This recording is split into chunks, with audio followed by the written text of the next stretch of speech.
محمد نبينا بنور هدينا من مكة حبيبي نور سطع. الحمد لله رب العالمين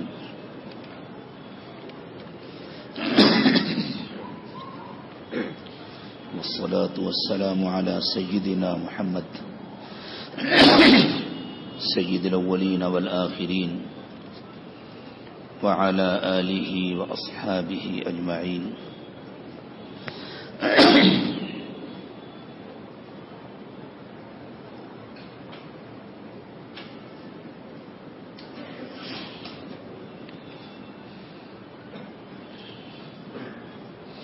أما بعد فأعوذ بالله من الشيطان الرجيم. بسم الله الرحمن الرحيم.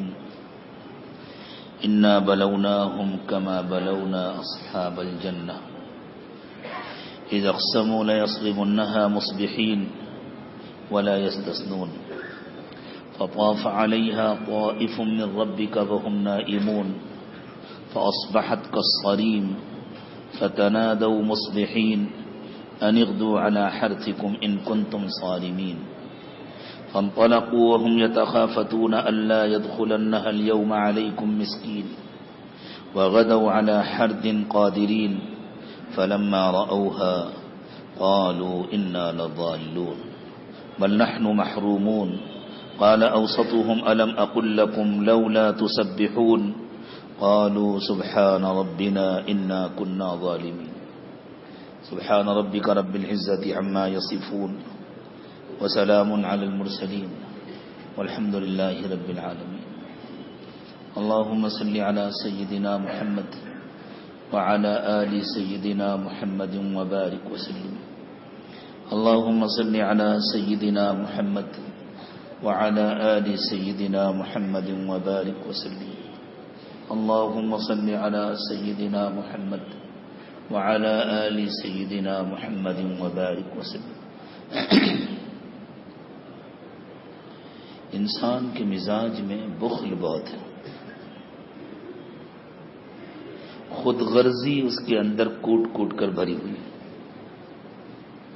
صرف اپنا بھلا چاہتا ہے.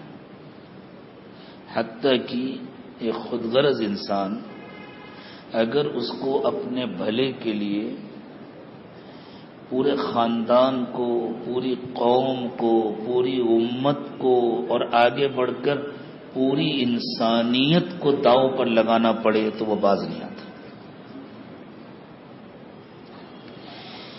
ایک نافرمان انسان جب اللہ کے عذاب کو دیکھے گا تو اللہ تعالیٰ نے فرمایا کہ اس کا یہ حال ہوگا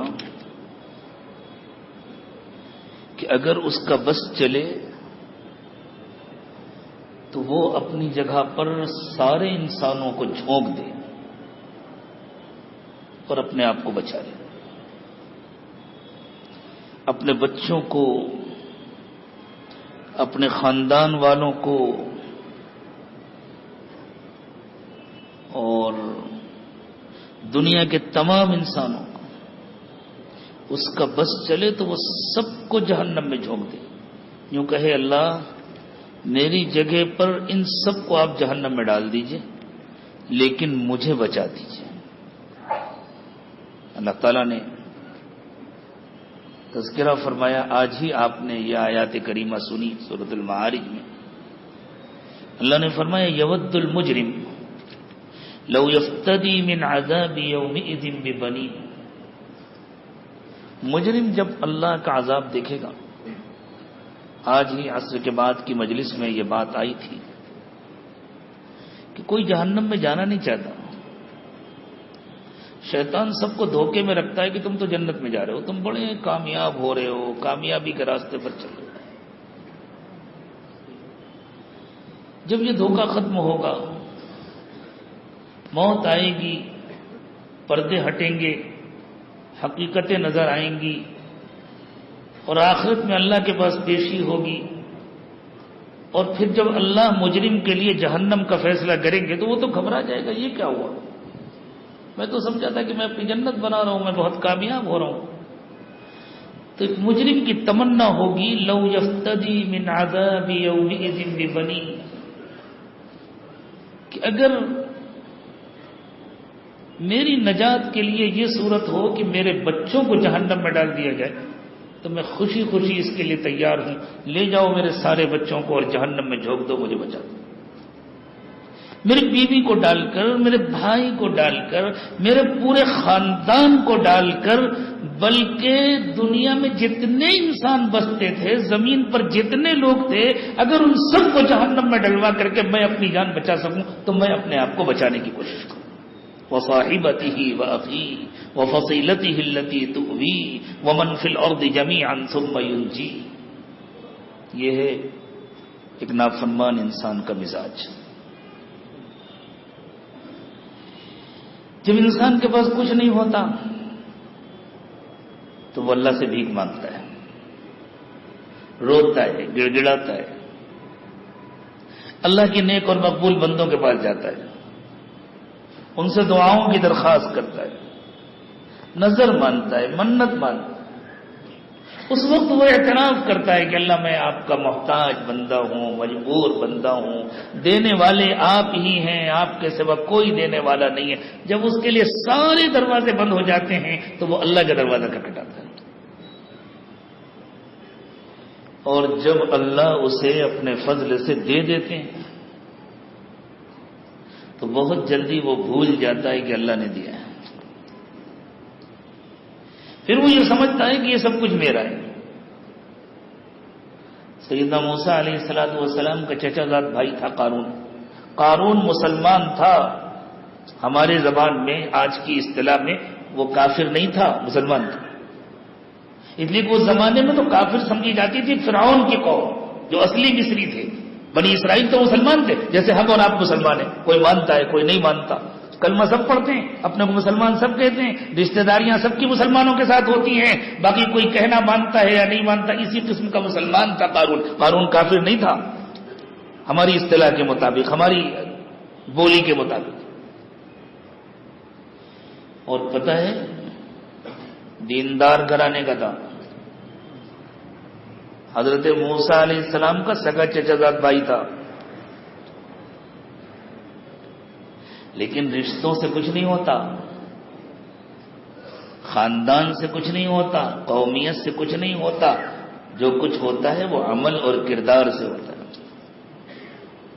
دوستیاں اس کی تھی مصریوں کے ساتھ، قبطیوں کے ساتھ، اور اس کا بہت بڑا بزنس تھا، بہت بڑا تاجر تھا، تجارت کے ذریعے بھی کماتا تھا، غریبوں کو قرضے دیتا تھا اور پھر سود کی شکل میں ان کا خون چوستا تھا، تو سود کے ذریعے بھی کماتا تھا، بہت بڑا دولت مند ہو گیا۔ حضرت موسیٰ علیہ السلام نے اس کو سمجھایا کہ دیکھو یہ جو تمہارے پاس دولت ہے نا، یہ اللہ کی ہے، تمہاری نہیں ہے، یہ اللہ کا فضل ہے، اللہ جس کو چاہتے ہیں عطا فرماتے ہیں، یبسط الرزق لمن یشاء ویقدر، اللہ جس کے لیے چاہتے ہیں روزی کو کشادہ کرتے ہیں، جس کے لیے چاہتے ہیں تنگ کرتے ہیں۔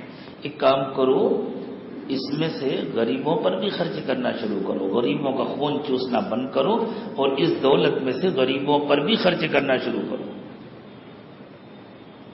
تو اس نے ناراض ہو کر کے کہا کہ موسیٰ تمہارا اور کوئی کام تو ہے نہیں، کمائی دھندا تو تمہیں آتا نہیں کچھ، صبح سے شام تک خالی اللہ اللہ کرتے رہتے ہو، اپنے چکر میں آئے وہ بھی چندہ مانگنے کے لیے، اور جو تمہارے ساتھ رہتے وہ بھی سب ایسے ہی ہیں، محنت کیوں نہیں کرتے، مزدوری کیوں نہیں کرتے، تجارت کیوں نہیں کرتے؟ میں نے محنت کی ہے، میں نے تجارت کیا ہے، میرے پاس فن ہے، میرے پاس ہنر ہے، میں مٹی ہاتھ میں لیتا ہوں تو سونا بن جاتی ہے، انما اوتیتہ علی علم عندی، میرے پاس ہنر ہے، میں نے اپنے ہنر سے یہ دولت کمائی ہے، میں کیوں خرچ کروں کسی کے اوپر؟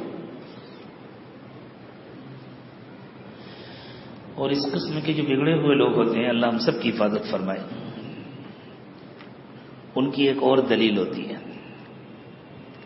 اللہ تعالیٰ نے اس دلیل کو بھی ذکر فرمایا، قرآن میں اللہ نے چھوڑا کچھ نہیں ہے، ما فرطنا فی الکتاب من شیء، اس کتاب میں ہدایت سے متعلق کوئی بات چھوڑی نہیں گئی، سب کچھ آ گئی۔ اللہ تعالیٰ فرماتے ہیں، یہ لوگ دلیل دیتے ہیں بھائی اگر دینا چاہتے تو اللہ خود دے دیتے.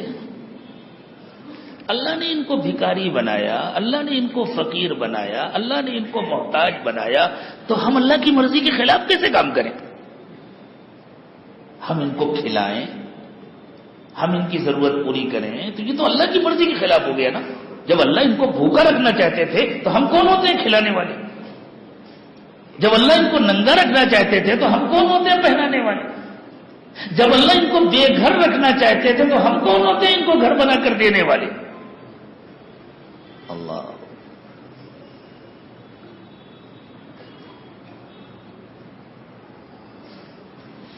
وَإِذَا قِيلَ لَهُمْ أَنفِقُوا مِمَّا رَزَقَكُمُ اللَّهُ, سورہ یاسین میں اللہ تعالیٰ نے فرمایا نافرمانوں کے متعلق, اللہ کو نہ ماننے والوں کے متعلق, آخرت کے یقین نہ کرنے والوں کے متعلق, کہ جب ان سے کہا جاتا ہے اللہ نے تمہیں جو مال دیا ہے اس میں سے اللہ کے راستے میں خرچ کرو, قال الذین کفروا للذین آمنوا, تو یہ ناشکرے, یہ نافرمان ماننے والوں سے, فرما برداروں سے کہتے ہیں انطعم من لو یشاء اللہ اطعمہ, کیا ہم ان کو کھلائیں جن کو اللہ چاہتے تو خود کھلا دیتے؟ یعنی ہم اللہ کی مرضی کے خلاف کیسے بڑے فرما بردار. اللہ تعالیٰ نے بتلایا یہ دلائل ہوتے ہیں نافرمان لوگوں کے, اور یہ سارے دلائل کیوں دیے جاتے ہیں؟ اپنے بخل پر پردہ ڈالنے کے لیے. انسان بہت خود غرض ہے. وَمَن يُوقَ شُحَّ نَفْسِهِ فَأُولَئِكَ هُمُ الْمُفْلِحُونَ, اللہ نے فرمایا جس کو خود غرضی سے بچا دیا گیا وہ کامیاب ہے. یہ خود غرضی کب تک ہوتی ہے؟ جب تک دل میں اللہ کی محبت نہیں آتی, جب تک انسان اپنے نفس کی پرستش کرتا رہتا ہے, جب تک انسان اپنے نفس کا طواف کرتا رہتا ہے, جب تک انسان اپنے خول کے اندر بند رہتا ہے, جب تک انسان صرف اپنے ذات کے دائرے میں گھومتا رہتا ہے, اس وقت تک یہ خود غرضی ہوتی ہے. وہ اپنے سے باہر کچھ دیکھنا ہی نہیں چاہتا.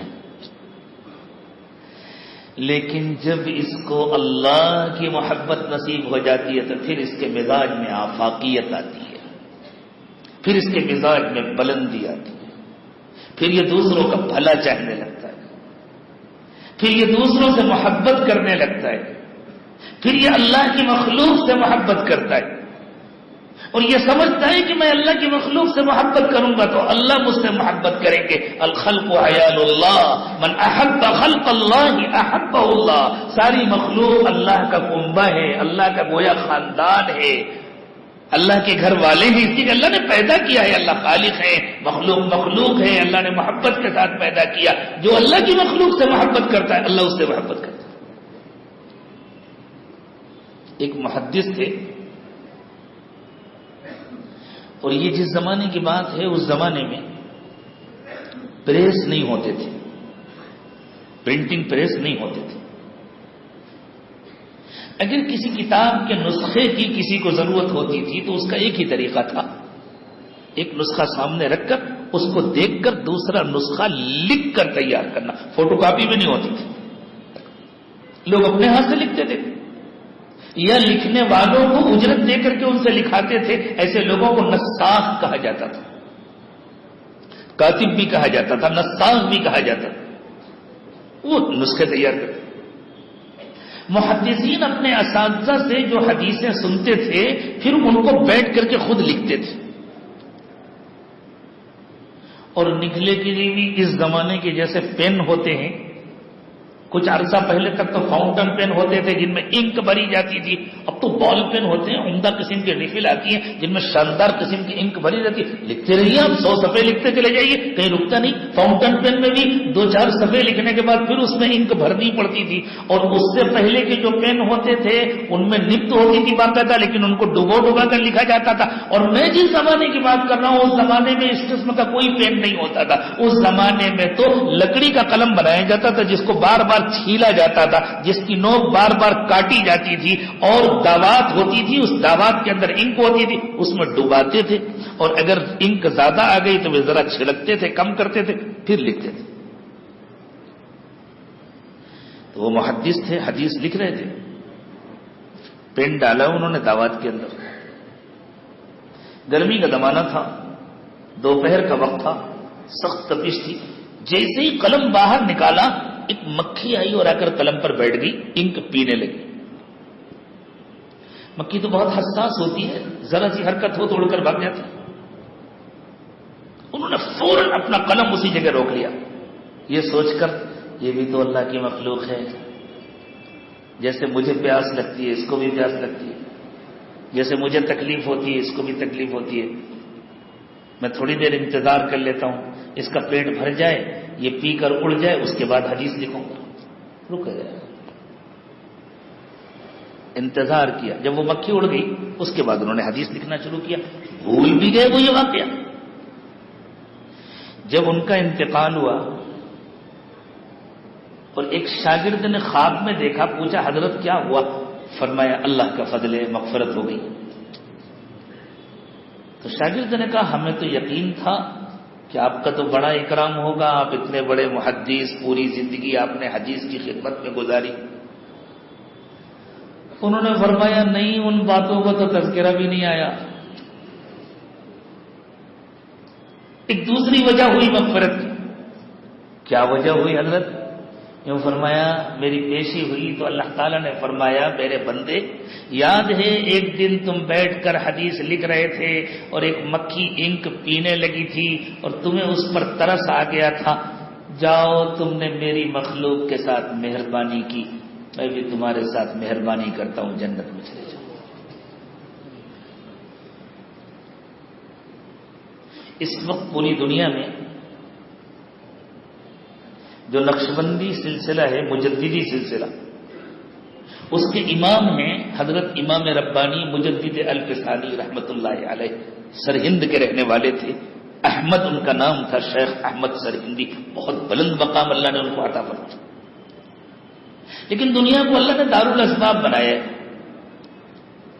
صرف پیغمبروں کی ذات ایسی ہوتی ہے کہ ان کا کوئی استاد نہیں ہوتا، ان کے استاد ڈائریکٹ اللہ ہوتے ہیں، باقی دنیا میں ہر ایک کا کوئی استاد ہوتا ہے۔ تو حضرت امام ربانی مجدد الفسانی رحمت اللہ علیہ کی تربیت فرمائی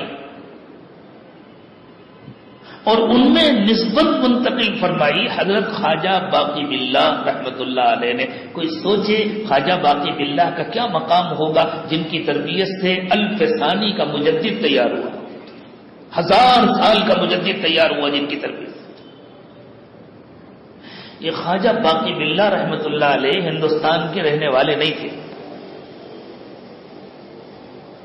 دہلی میں دفن ہیں حضرت خواجہ باقی باللہ، نئی دہلی اسٹیشن جو ہے اس کے قریب میں ان کا مزار ہے۔ یہ غالباً افغانستان کے کسی علاقے کے تھے،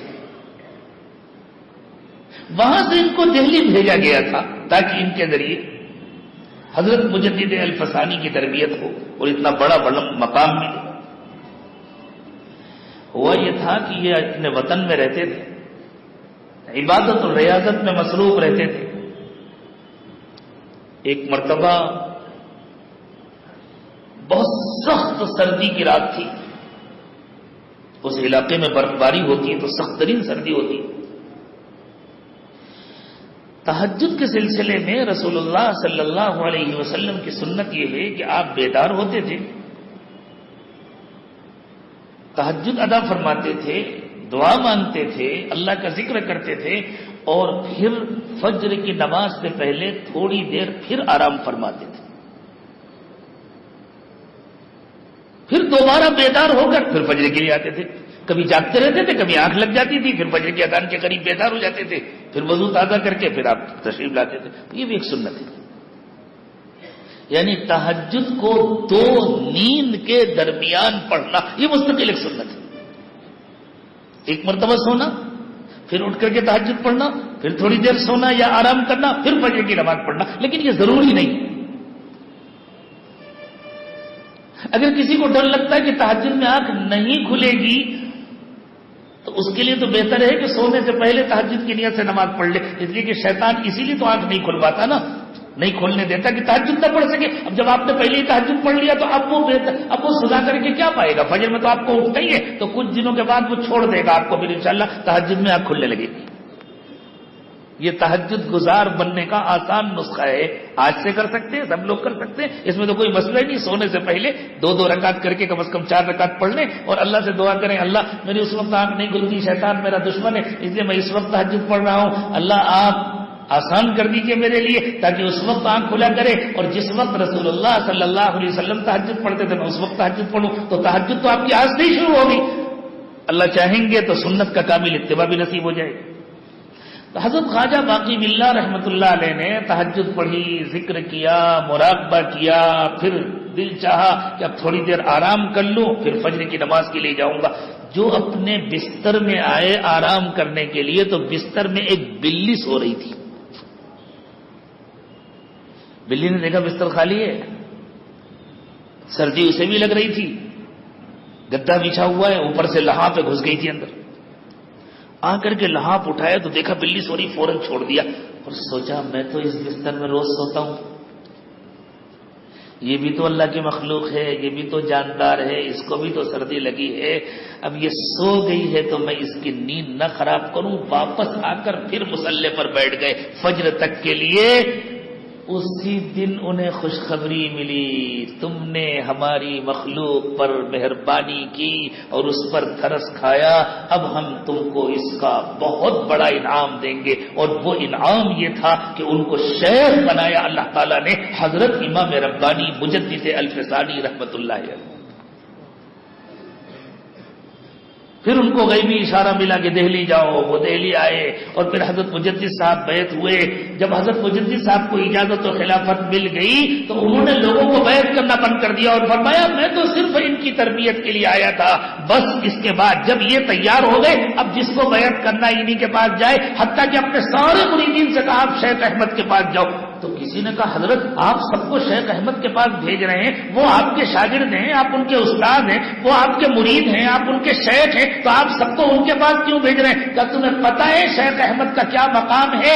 شیخ احمد معرفت کا ایک سمندر ہے جس کے مقابلے میں قطرہ ہوں. لیکن اللہ نے ڈاکیا بنا کر بھیجا تھا. لیکن اب پوری دنیا میں اس وقت جو مجددی سلسلہ ہے, ہمارے ہندوستان میں بھی ہے, پڑوس میں بھی ہے, افغانستان میں بھی ہے, ترکی میں بھی ہے, ملک شام میں بھی ہے, اور الحمدللہ اب تو ہمارے حضرت پیر صاحب کی برکت سے اللہ تعالیٰ نے پوری دنیا میں اس سلسلے کو پھیلا دیا. پوری دنیا میں جو متجدی سلسلہ ہے اس کے ذریعے دین کا جتنا کام ہو رہا ہے اور جتنے انسانوں کو ہدایت مل رہی ہے اس سب کا اجر حضرت مجدد صاحب کو مل رہا ہے نا. اور جتنا حضرت مجدد صاحب کو مل رہا ہے اتنا روزانہ حضرت خواجہ باقی باللہ کو مل رہا ہے نا. ایک بلی کے ساتھ مہربانی کرنے کا یہ صلہ اللہ تعالیٰ نے عطا کیا. جب تک انسان کے دل میں اللہ کی محبت نہیں ہوتی, جب تک انسان کے دل میں آخرت کا یقین نہیں ہوتا, اس وقت تک وہ اپنے خول کے اندر بند ہوتا ہے اور حد درجہ کنجوس اور وکیل ہوتا ہے. لیکن جب اس کے دل میں اللہ کی محبت آتی ہے تو پھر اس کے مزاج میں آفاقیت آ جاتی ہے, پھر اس کے دل میں بے پناہ وسعت پیدا ہو جاتی. عرب بھی تو اسی خول میں بند تھے, لیکن جب ان کو ایمان ملا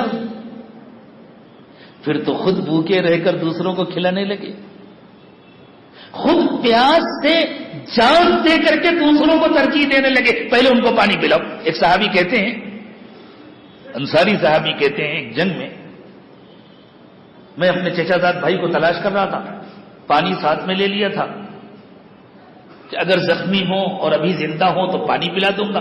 ان کے پاس پہنچا, زخم سے کراہ رہے تھے. میں نے پوچھا پانی پئیں گے؟ انہوں نے اشارہ کیا ہاں.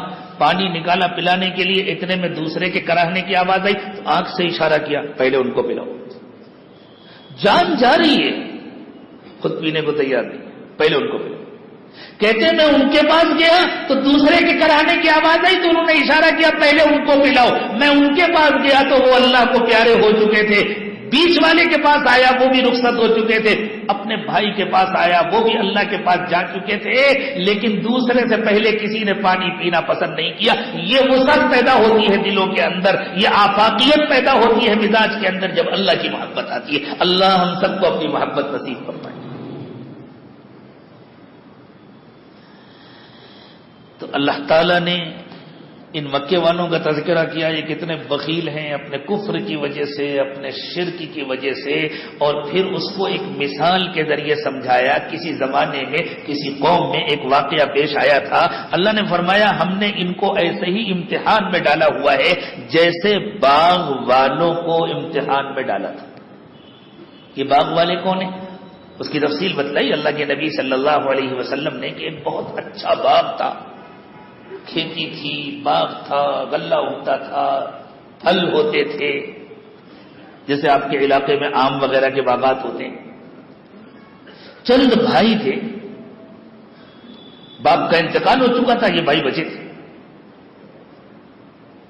ان لوگوں کو بڑا غصہ آتا تھا کہ جب پھل توڑے جاتے ہیں، جب غلہ کٹ کر کے آتا ہے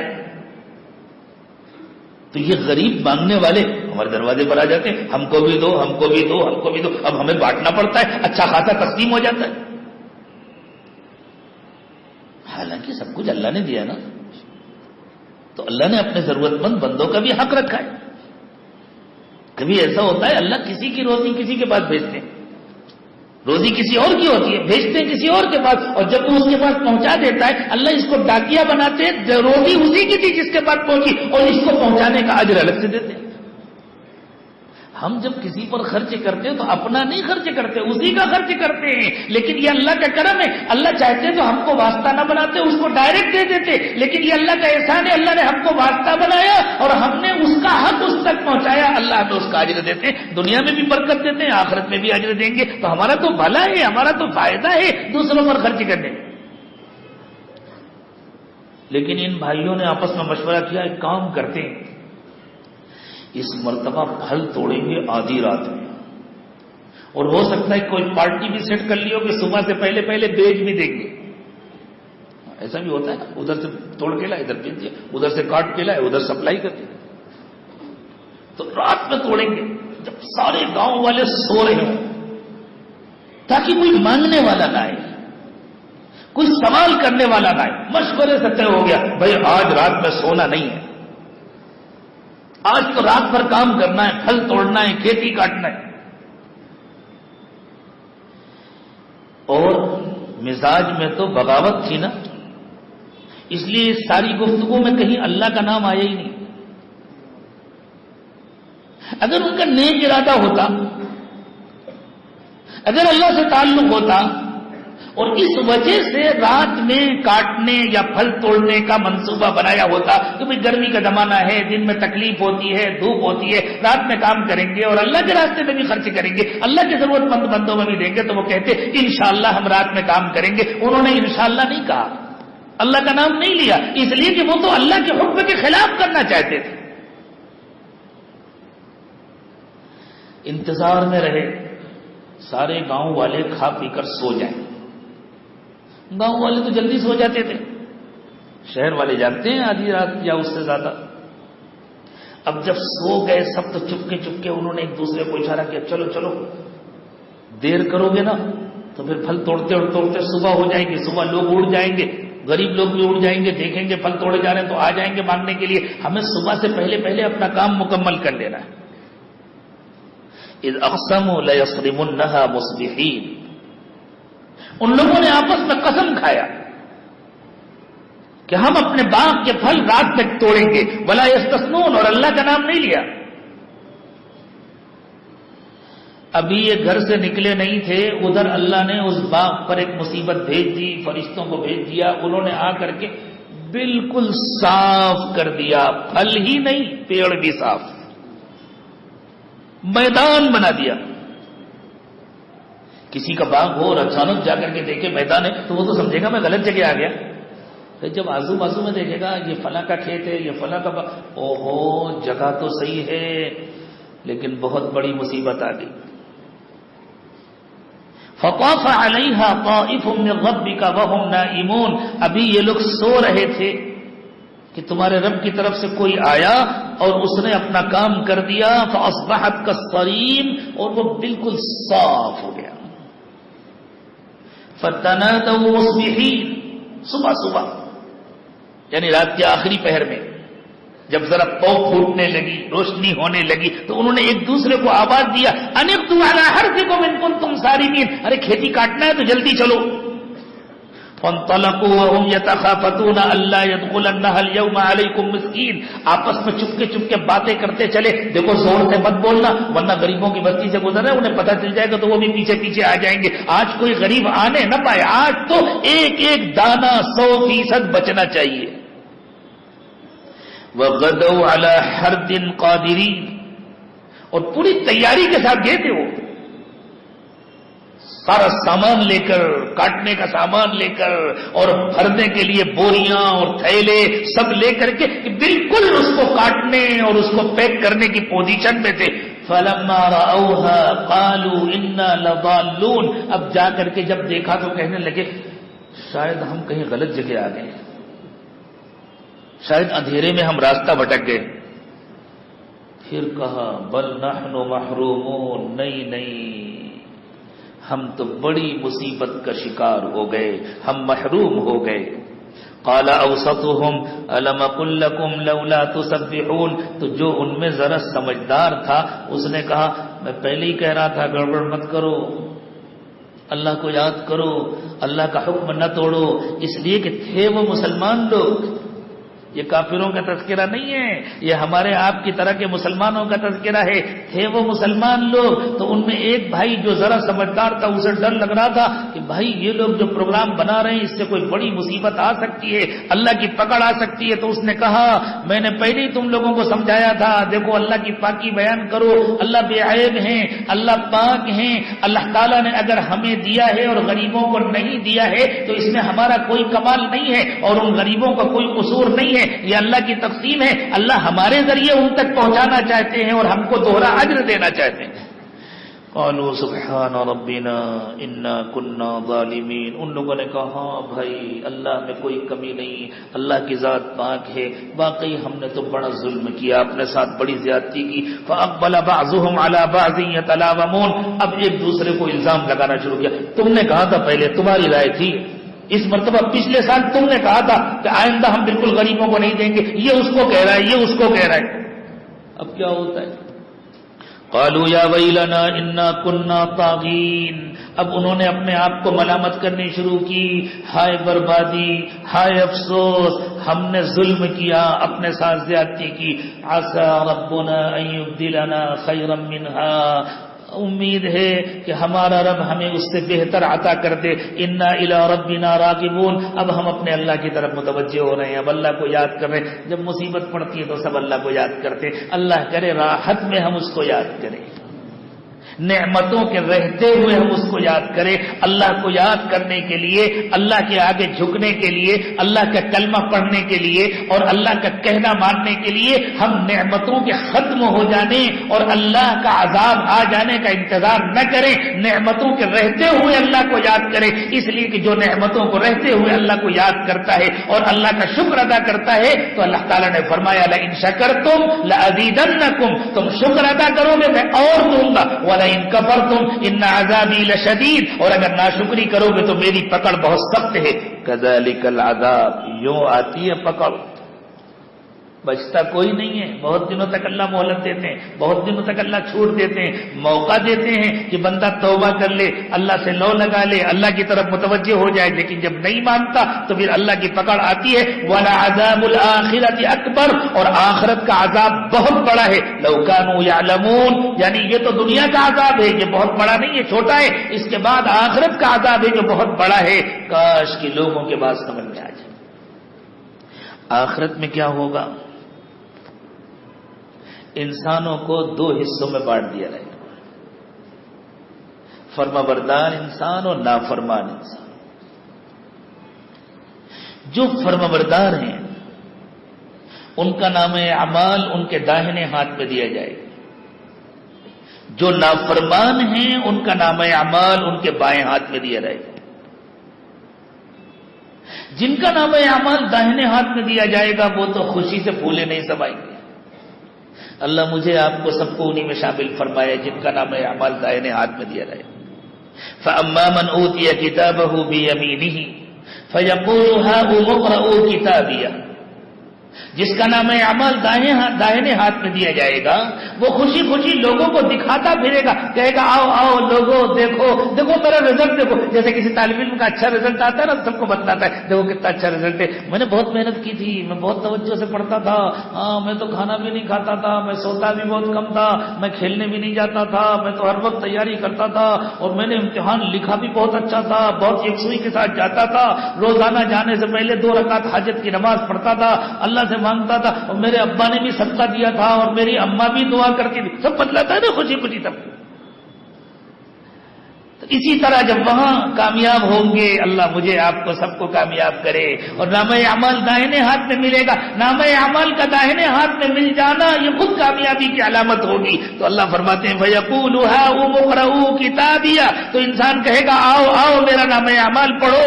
انی ظننت انی ملاق حسابیہ, مجھے یقین تھا کہ حساب دینا ہے, اس لیے میں تیاری کرتا رہتا تھا. فَهُوَ فِي عِيشَةٍ رَاضِيَةٍ, وہ تو اپنی پسندیدہ زندگی میں ہوگا. فِي جَنَّةٍ عَالِيَةٍ, اونچے اونچے باغات ہوں گے. قُطُوفُهَا دَانِيَةٌ, جس کے خوشے نیچے نیچے ہوں گے. باغات اونچے ہوں گے اور پھلوں کے خوشے نیچے ہوں گے. ہاتھ بڑھائے اور توڑ لے.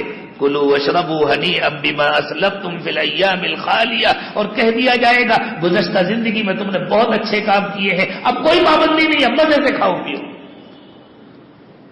یہ جو بات ہے کوئی پابندی نہیں, مزے سے کھاؤ پیو, مجھے اس پر ایک واقعہ یاد آ گیا.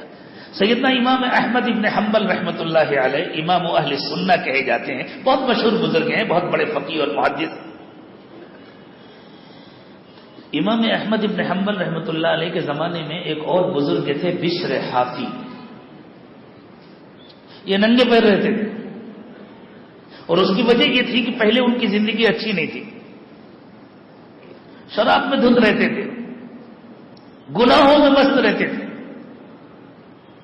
ایک مرتبہ کہیں راستے میں چلے جا رہے تھے, اچانک نظر پڑی ایک کاغذ کا ٹکڑا پڑا ہے جس میں اللہ لکھا ہے. بس دیکھ کر دل تڑپ گیا, فوراً اس کو اٹھایا, اس میں جو مٹی لگی تھی, جو گندگی لگی تھی, اس کو صاف کیا, اور خوب صاف کر کے جا کر کے اونچی جگہ پر رکھا. رات میں خواب میں دیکھا, بشر تم نے ہمارے نام کو عزت دی, ہم تمہیں عزت دیں گے. اللہ نے فرمایا تم نے ہمارے نام کو عزت دی, ہم تم کو عزت دیں گے. اور اس کے بعد اللہ نے ان کو توبہ نصیب فرمائی, زندگی بدلی. جس وقت ان کو ان کے ساتھ یہ واقعہ پیش آیا تھا, اس وقت وہ اتفاق سے ننگے پیر تھے, چپل نہیں پہنے ہوئے تھے, تو ساری زندگی ننگے پیر رہے کہ مجھے ننگے پیر توبہ نصیب ہوئی تھی, اپنے زندگی میں کبھی چپل نہیں پہنا. حافی عربی زبان میں ننگے پیر رہنے والے کو کہا جاتا ہے, اس لیے ان کو بشر حافی کہا جاتا ہے. پھر تو اللہ تعالیٰ نے ان سے بہت کام لیا اور اپنی معرفت کا اتنا بلند مقام عطا فرمایا تھا کہ امام اہل سنہ حضرت احمد ابن حنبل رحمۃ اللہ علیہ بھی ان کی صحبت میں آتے تھے اور ان کے پاس بیٹھتے تھے. اس ڈر سے کہ کوئی حرام غذا پیٹ میں نہ چلی جائے, بہت ساری حلال غذائیں بھی انہوں نے چھوڑ دی تھی. ہر مشکوک چیز سے احتیاط کرتے تھے. 100% جس کے بارے میں حلال اور طیب اور پاکیزہ ہونے کا یقین ہوتا وہی چیز کھاتے, وہی چیز پیتے. ذرا بھی شک ہوتا تو اس کو چھوڑ دیتے تھے, اگرچہ ان کے پاس کوئی دلیل نہ ہو. دوسروں کو منع نہیں کرتے تھے, دوسروں سے نہیں کہتے تھے, لیکن خود احتیاط کرتے تھے. بھائی خود احتیاط کرنے کے لیے کسی دلیل کی کیا ضرورت ہے, لیکن ذرا بھی شبہ ہو تو احتیاط کرنا چاہیے, اسی میں نفع ہے ہمارا. بہت احتیاط کرتے تھے. سیدنا عمر رضی اللہ تعالی عنہ نے ایک مرتبہ فرمایا تھا, ہم حرام سے بچنے کے لیے ہم لوگوں نے 90% حلال چیزیں چھوڑ دی تھی. بہت احتیاط کرتے تھے. اللہ. حضرت بشر حافی کا بھی انتقال ہو گیا, امام احمد ابن حنبل کا بھی انتقال ہو گیا. تو حضرت امام احمد ابن حنبل رحمۃ اللہ علیہ کے کسی شاگرد نے خواب میں دیکھا, پوچھا حضرت کیا ہوا؟ تو انہوں نے کہا اللہ کا فضل ہے, اللہ تعالیٰ نے مغفرت فرما دی, جنت میں بھیج دیا. تو انہوں نے کہا حضرت بشر کا کیا ہوا؟ بس خواب میں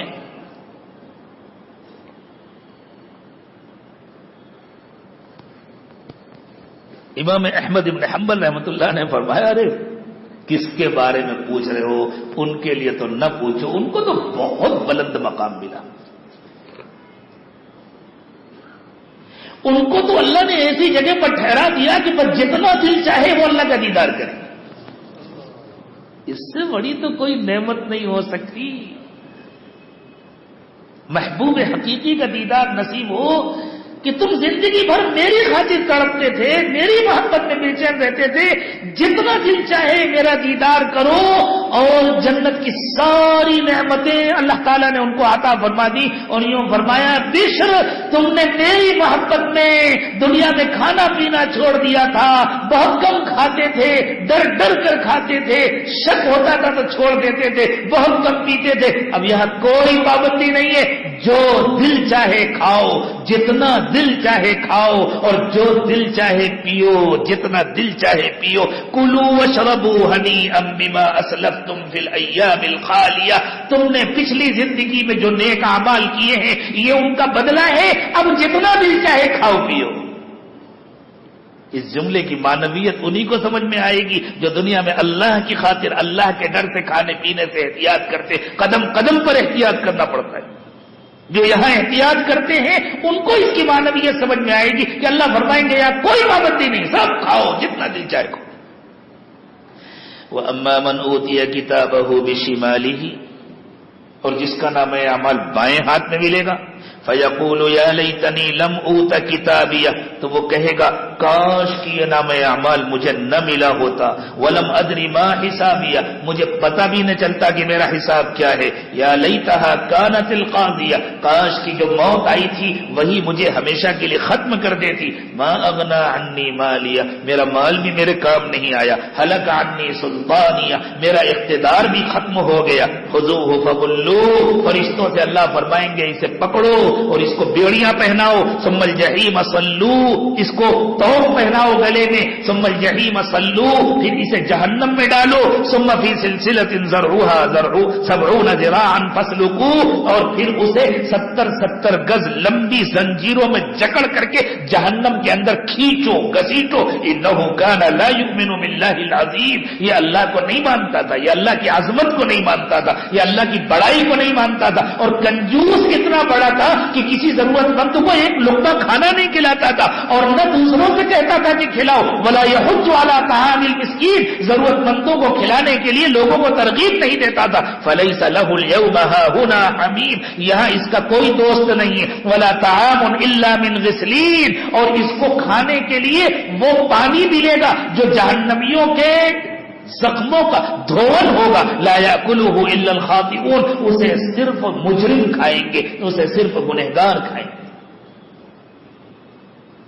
اللہ اس مصیبت سے ہم سب کی حفاظت فرمائے. اللہ تعالی ہمیں کامیابی عطا فرمائے. کامیابی کے لیے اللہ تعالی نے دنیا میں ایمان کے ساتھ 2 شرطیں لگائی ہیں. اللہ کا حق ادا کرنا, اللہ کی خوب عبادت کرنا, بندوں کا حق ادا کرنا. بندوں کا یہ بھی حق ہے کہ ان کی دنیا کی مصیبتوں میں ان کا ہاتھ بٹایا جائے, ان کی خدمت کی جائے. اور بندوں کا یہ بھی حق ہے کہ ان کو جہنم سے بچانے کی کوشش کی جائے, ان پر دین کی دعوت کی محنت کی جائے. خدمت اور دعوت ان دونوں کا جوڑ ہے. دنیا کی مصیبتوں سے بچانے کی کوشش کرنا اس کا نام خدمت ہے, آخرت کی مصیبت سے بچانے کی کوشش کرنا اس کا نام دعوت ہے. یہ بندوں کا حق ہے کہ ہم انسانوں کی خدمت کریں, ان کے دکھ درد میں ساتھ دیں, ان کے کھانے پینے کا انتظام کریں, ان کے دوا علاج کا انتظام کریں, ان کی مصیبتیں دور کرنے کی کوشش کریں, اور ان کو جہنم سے بچانے کی فکر کریں. اور اس کے ساتھ ساتھ اپنے آپ کو بھی جہنم سے بچانے کی فکر کریں. اللہ کی خوب عبادت کریں, اللہ کو خوب یاد کریں, اور جو کچھ کریں صرف اللہ کی رضا کے لیے کریں. کسی تعریف کے لیے نہ کریں, اس لیے نہیں کہ لوگ ہماری تعریف کریں, اور اس لیے نہیں کہ لوگ مدد کر کے ہم کو اس کا صلہ دیں. نہیں, جو کچھ کریں اللہ کے لیے کریں. اللہ تعالیٰ نے ایک جگہ فرمایا ایمان والے جب بندوں کی خدمت کرتے ہیں تو ان سے کہتے ہیں لا نريد منكم جزاء ولا شکورا, ہمیں تم سے پلٹ کر نہ بدلہ چاہیے نہ تمہاری تعریف چاہیے, ہم تو صرف تم کو اللہ کی رضا کے لیے تمہاری مدد کرتے ہیں. انما نطعمكم لوجه الله, ہم تو تمہیں اللہ کے لیے کھلاتے ہیں.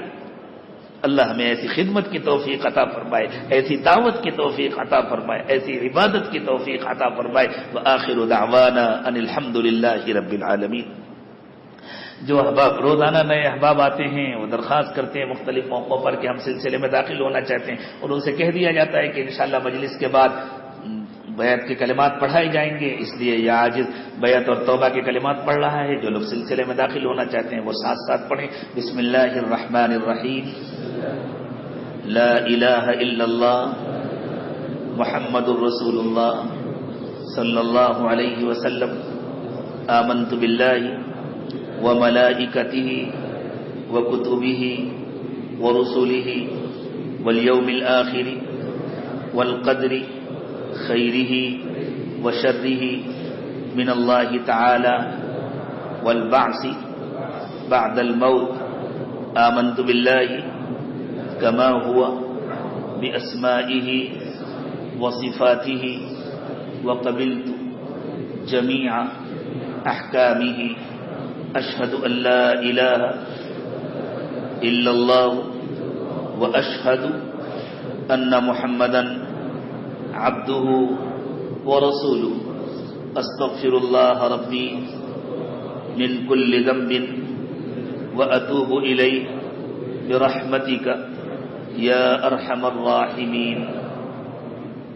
اللہ تعالیٰ اس توبہ کو قبول فرمائے، ٹوٹنے سے اس کی حفاظت فرمائے. تھوڑی دیر مراقبہ کر لیں، آنکھیں بند کر لیں، سر کو جھکا لیں. دنیا اور دنیا میں جو کچھ بھی ہے اس سب سے ہٹ کٹ کر اللہ کی یاد میں کھو جائیں. یہ نیت کریں کہ اللہ کی رحمت آ رہی ہے، میرے دل میں سما رہی ہے، میرے دل سے گناہوں کو دھو رہی ہے، اور میرا دل کہہ رہا ہے اللہ اللہ اللہ. زبان سے اللہ اللہ نہ کہیں، یہ نیت کریں کہ دل اللہ اللہ کہہ رہا ہے اور میں سن رہا ہوں.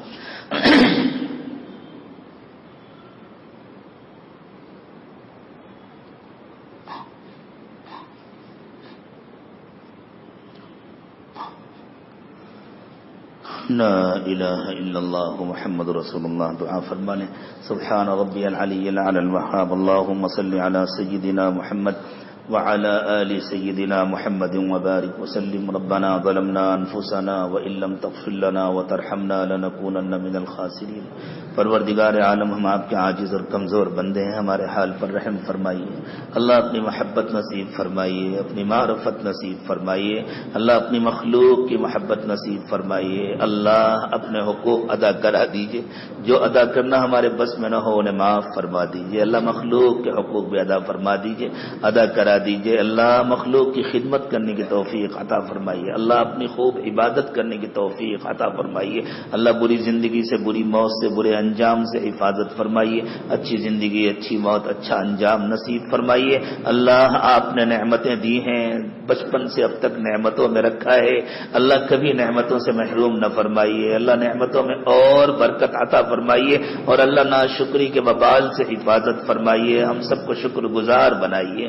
اللہ شکر کی توفیق عطا فرمائیے. اللہ نعمتوں میں برکت دیجیے، نعمتوں میں اضافہ فرمائیے. اللہ اپنی پکڑ سے، اپنے عذاب سے ہم سب کی حفاظت فرمائیے. ربنا تقبل منا انك انت السميع العليم وتب علينا انك انت التواب الرحيم. سبحان ربك رب العزة عما يصفون وسلام على المرسلين والحمد لله رب العالمين.